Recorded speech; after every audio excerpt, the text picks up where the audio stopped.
नमस्कार बच्चों। आज हम कक्षा 7 की संस्कृत से पढ़ेंगे दशमः पाठः अर्थात 10वां पाठ, जिसका नाम है मधुर वचनानि। मधुर बातें अर्थात अच्छी बातें। इस पाठ में कुछ श्लोक दिए गए हैं। आइए इन्हें पढ़ना आरंभ करते हैं। पहला श्लोक है नरस्य भरणम रूपम रूपस्य भरणम गुणः गुणस्य भरणम ज्ञानम ज्ञानस्य भरणम क्षमा। अन्वय को पढ़ते हैं। अन्वय में शब्दों को नियम के अनुसार लिखा जाता है, इसलिए अन्वय को पढ़ने से श्लोक के अर्थ को समझने में बड़ी सरलता होती है। रूपम नरस्य आभरणम गुणः रूपस्य आभरणम ज्ञानम गुणस्य आभरणम क्षमा ज्ञानस्य आभरणम भवति। रूपम रूप अर्थात सुंदरता, नरस्य अर्थात नर की मनुष्य की, आभरणम आभूषण, सुंदरता मनुष्य का आभूषण होती है। गुणः रूपस्य आभरणम गुण सुंदरता का आभूषण होता है। ज्ञानम गुणस्य आभरणम ज्ञान गुण का आभूषण होता है।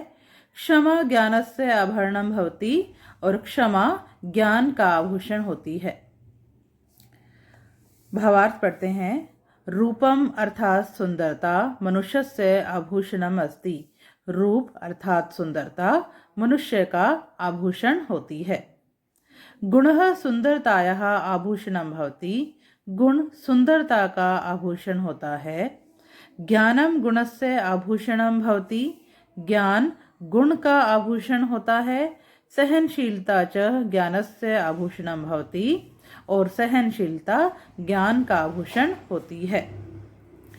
दूसरा श्लोक है हस्तस्य भूषणम दानम सत्यम कंठस्य भूषणम श्रोत्रस्य भूषणम शास्त्रम व्यर्थम स्वर्णस्य भूषणम। अन्वय पढ़ते हैं। दानम हस्तस्य भूषणम सत्यम कंठस्य भूषणम शास्त्रम श्रोत्रस्य भूषणम स्वर्णस्य भूषणम तु व्यर्थम भवति। दानम अर्थात दान हस्तस्य भूषणम हाथ का आभूषण है। सत्यम कंठस्य भूषणम सत्य कंठस्य अर्थात गले का आभूषण है। आभूषण का अर्थ होता है गहना। शास्त्रम श्रोतस्य भूषणम शास्त्र श्रोतस्य अर्थात कान का आभूषण है। स्वर्णस्य भूषणम तु सोने के आभूषण तो व्यर्थम भवति व्यर्थ अर्थात बेकार होते हैं।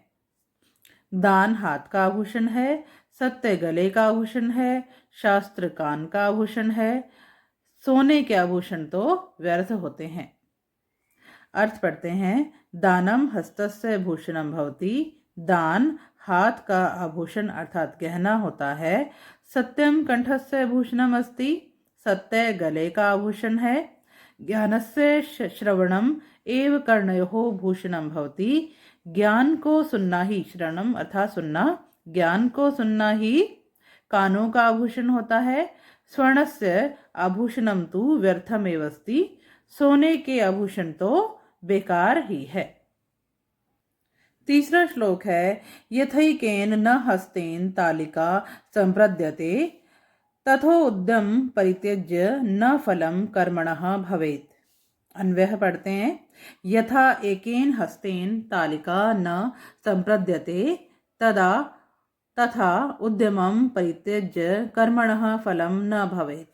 यथा अर्थात जैसे, एकेन हस्तेन एक हाथ से, तालिका का अर्थ होता है ताली, न संप्रद्यते नहीं दी जाती है, तथा उसी प्रकार उद्यमम अर्थात परिश्रम, परित्यज्य परिश्रम को त्याग कर, कर्मणः फलम कर्मों का फल न भवेत् नहीं होता है। जैसे एक हाथ से ताली नहीं दी जाती है, उसी प्रकार परिश्रम को त्याग कर कर्मों का फल नहीं होता है। अर्थ यथा एकेन हस्तेन एव तालिका वादनम न भवति तथैव परिश्रमं त्यक्त्वा केवलं भाग्येन एव कार्यस्य फलं प्राप्तं न भवति। यथा जैसे एकेन हस्तेन एक हाथ के द्वारा एव ही तालिका वादनम न भवति ताली नहीं बजाई जाती है, तथैव उसी प्रकार परिश्रमं त्यक्त्वा परिश्रम को त्याग कर केवलम भाग्येन एव, केवल भाग्य के द्वारा ही कार्यस्य फलम, कार्य के फल को प्राप्तम न भवति, प्राप्त नहीं होता है। जिस प्रकार एक हाथ से ही ताली नहीं बजाई जाती है, उसी प्रकार परिश्रम को त्याग कर केवल भाग्य के द्वारा ही कार्य का फल प्राप्त नहीं होता है। चौथा श्लोक है, यस्य नास्ति स्वयं प्रज्ञा शास्त्रम तस्य करोति किम, लोचनाभ्याम विहीनस्य दर्पणः किम करिष्यति। अन्वय है, यस्य स्वयं प्रज्ञा न अस्ति शास्त्रम तस्य किम करोति, लोचनाभ्याम विहीनस्य दर्पणः किम करिष्यति। यस्य अर्थात जिसकी, स्वयं अपनी, प्रज्ञा का अर्थ होता है बुद्धि। यस्य स्वयं प्रज्ञा न अस्ति, जिसकी अपनी बुद्धि नहीं है। शास्त्रम तस्य किम करोति, शास्त्र उसका क्या कर सकते हैं। लोचनाभ्याम विहीनस्य, लोचन अर्थात आंख, लोचनाभ्याम अर्थात आंखों से, विहीन जिसके पास आंखें नहीं है, दर्पणः किम करिष्यति, तो ऐसे व्यक्ति का दर्पण क्या कर सकता है, अर्थात ऐसे व्यक्ति के लिए दर्पण का कोई लाभ नहीं है। अर्थ पढ़ते हैं, यह मनुष्य बुद्धे प्रयोगम न करोति, जो मनुष्य बुद्धे प्रयोग, बुद्धि का प्रयोग न करोति, नहीं करता है। शास्त्रेषु लिखितं ज्ञानं तस्य किम अपि हितं कर्तुम न शक्नोति। शास्त्रेषु शास्त्रों में, लिखितं ज्ञानम लिखा हुआ ज्ञान, तस्य उसका, किम अपि कुछ भी, हितम अर्थात भलाई, कर्तुम न शक्नोमि भलाई करने में समर्थ नहीं है।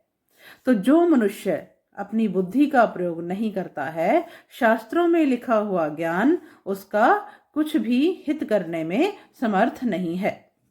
यथा नेत्राभ्याम विहीनस्य कृते दर्पणस्य कश्चित् अपि लाभः न भवति। यथा जिस प्रकार नेत्राभ्याम विहीनस्य, आंखों से विहीन अर्थात अंधा व्यक्ति, कृते के लिए, दर्पणस्य दर्पण का, कश्चित् अपि कुछ भी, लाभः न भवति लाभ नहीं होता है। जिस प्रकार आंखों से विहीन अर्थात अंधे व्यक्ति के लिए दर्पण का कुछ भी लाभ नहीं होता है। पांचवा श्लोक है, विद्या ददाति विनयम विनयात याति पात्रताम, पात्रत्वात् धनमापनोति धनाद धर्मम ततः सुखम।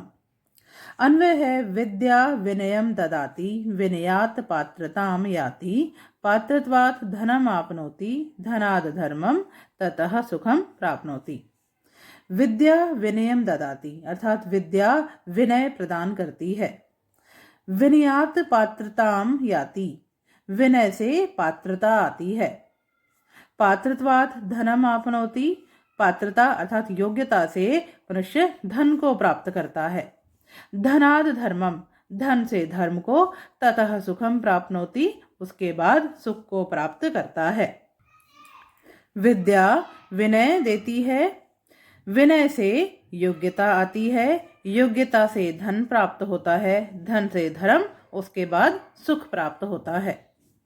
अर्थ, विद्या विनयम ददाति, विद्या विनय देती है। विनयात योग्यता प्राप्यते, विनय के द्वारा योग्यता प्राप्त की जाती है। योग्यतया धनम प्राप्यते, योग्यता से धन प्राप्त करते हैं। धनेन धर्मस्य कार्याणि भवन्ति, धन के द्वारा धर्म के कार्य होते हैं। धर्मस्य कार्यई च मानवः सुखम प्राप्नोति, और धर्म के कार्यों के द्वारा मनुष्य सुख को प्राप्त करता है। तो बच्चों, ये था आपके पाठ 10 का हिंदी अनुवाद। उम्मीद है आप लोगों को अच्छी प्रकार से समझ में आया होगा। वीडियो देखने के लिए धन्यवाद। मिलते हैं नेक्स्ट वीडियो में, तब तक के लिए नमस्कार।